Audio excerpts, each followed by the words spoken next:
വിവാഹദിനത്തിൽ വരന്റെ ആത്മഹത്യ.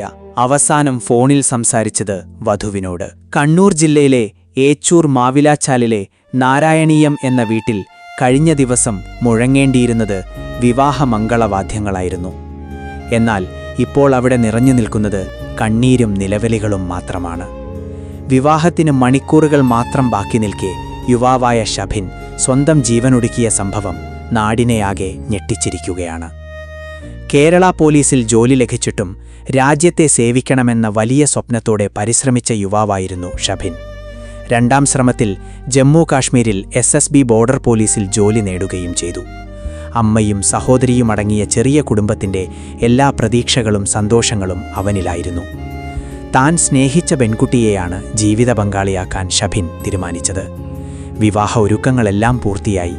ബന്ധുക്കളെയും സുഹൃത്തുക്കളെയും നേരിൽ കണ്ട് ക്ഷണിച്ചു. വിവാഹത്തലേന്നുവരെ ആ വീട്ടിൽ ആഘോഷങ്ങളായിരുന്നു. പാട്ടും നൃത്തവുമായി സന്തോഷം നിറഞ്ഞ രാത്രിയായിരുന്നു അത്. എന്നാൽ രാത്രി വൈകിയെത്തിയ പ്രതിശുദ്ധ വധുവിൻ്റെ ഫോൺ കോൾ എല്ലാം മാറ്റിമറിച്ചു.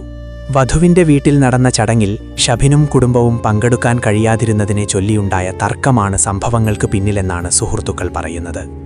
സംസാരത്തിനിടയിൽ കടുത്ത വാക്കുകളും മാനസിക സമ്മർദ്ദവും ഉണ്ടായിരിക്കാമെന്നാണ് സൂചന. അത്രമേൽ സ്നേഹിച്ച വ്യക്തിയുടെ വാശിക്ക് മുന്നിൽ ഷഭിൻ തളർന്നുപോയിട്ടുണ്ടാകും. ഒരു നിമിഷത്തെ മാനസിക തകർച്ച 2 കുടുംബങ്ങളുടെ സന്തോഷമാണില്ലാതാക്കിയത്. ആത്മഹത്യ ഒരിക്കലും ഒരു പ്രശ്നത്തിൻ്റെയും പരിഹാരമല്ല. എത്ര വലിയ വിഷമമുണ്ടായാലും അത് പ്രിയപ്പെട്ടവരോട് തുറന്നു പറയുക, സംസാരിക്കുക, സഹായം തേടുക. കാരണം ഒരു ജീവൻ നഷ്ടപ്പെട്ടാൽ പിന്നെ തിരികെ ലഭിക്കില്ല. Reporter Rasheed Thozhiyur, Fusion Flix Media. Follow us for more breaking news updates.